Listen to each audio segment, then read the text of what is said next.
A paz do Senhor, meus amados irmãos, a paz do Senhor nesse dia especial que Deus preparou para nós. Meus amados, nesse dia tremendo, eu trago uma palavra que está em 1 Crônicas, capítulo 21. E no capítulo 21, vou passar aqui bem rapidinho para chegar onde eu quero, onde o Espírito tem nos levado, né? Não é onde eu quero, porque querer eu não quero nada. Mas o Espírito de Deus tem nos conduzido a levar a palavra com as ferramentas que nós tivermos em mãos. E amados, 1 Crônicas 21 fala que Davi,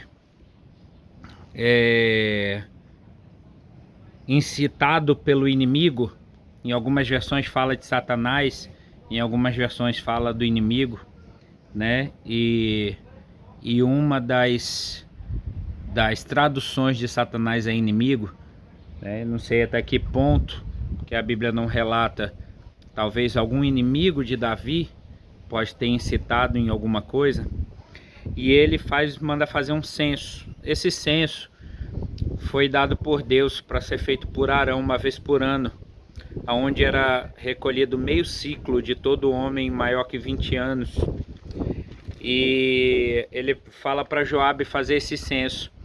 E Joabe vai e faz esse censo, porém ele não faz para a tribo de Levi nem de Benjamim.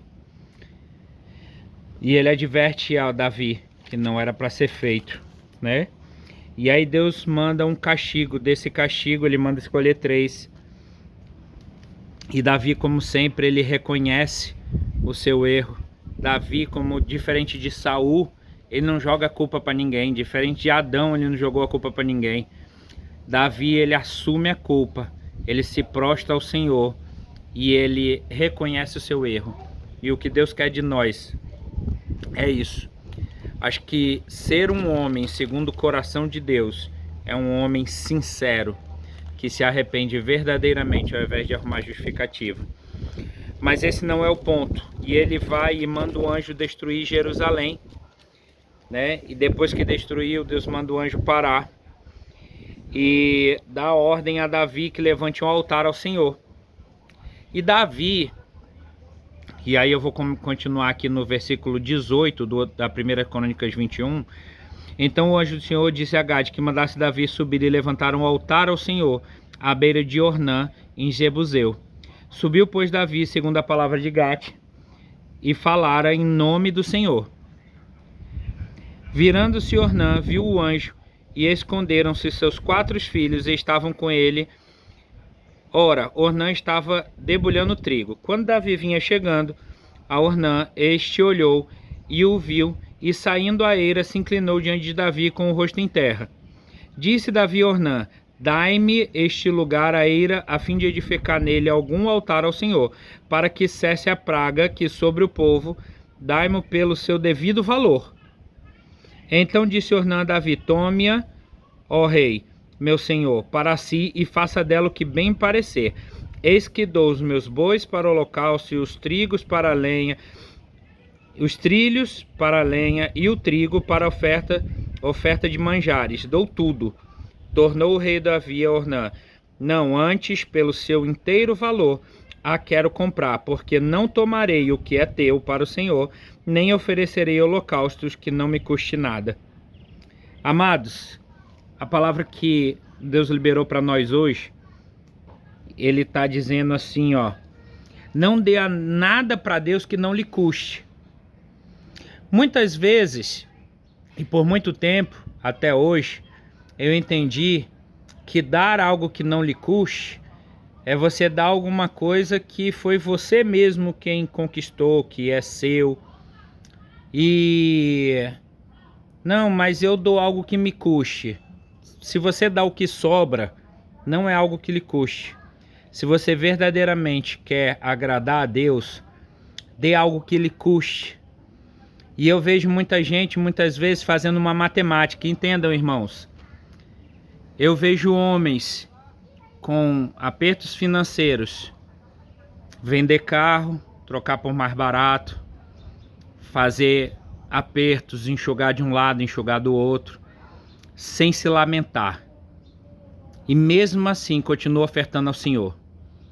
Isso é algo que custe, mesmo devendo, mesmo tendo que fazer sacrifícios, continua ofertando ao Senhor, continua ajudando pessoas.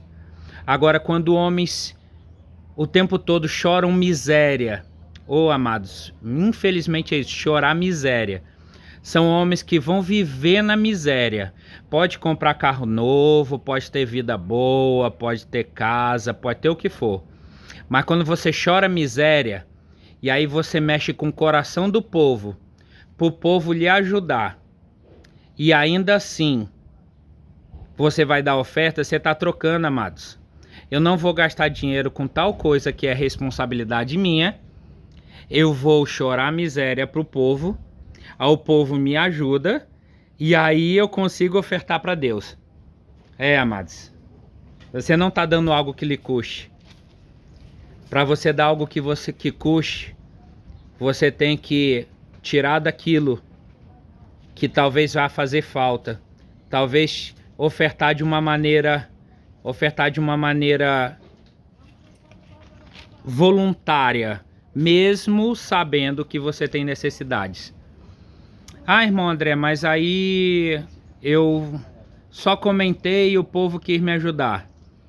Amados, quando vem de Deus, é tocado no coração. Se você não tem uma vida que está precisando de alimentos, comer, beber e vestir, o que vem de Deus é tocado no coração, ele toca no coração de alguém. E esse alguém libera para você valores que você nem imagina. Mas quando você chora miséria, você vive nesse domicílio de coitadinho e de precisado. André, e qual é a moral da história hoje que Deus está trazendo? A moral da história que Deus está trazendo hoje é: amados, entendam que você tem o suficiente que Deus quer que você tenha.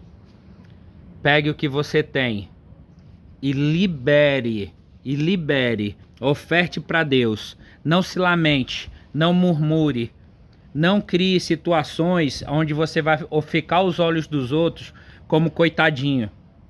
Ninguém precisa viver as suas batalhas. Ninguém precisa olhar para você como pobre coitado. Leve para sua cobertura espiritual o seu pastor, converse, ele te dá direcionamento e você batalha a sua guerra. E Deus manda aqueles que irão te ajudar a vencer essa guerra. Meus amados, que Deus abençoe a todos. Que a prosperidade esteja sobre a vida de todos nós, de cada um que assistir esse vídeo. Eu estou liberando hoje prosperidade, prosperidade verdadeira, não é dinheiro. Prosperidade não é os bens que você tem, não é carro, não é casa, não é roupa boa, não é gasolina à torta e à direita. Prosperidade é você saber viver com aquilo que você tem, a ausência de necessidade.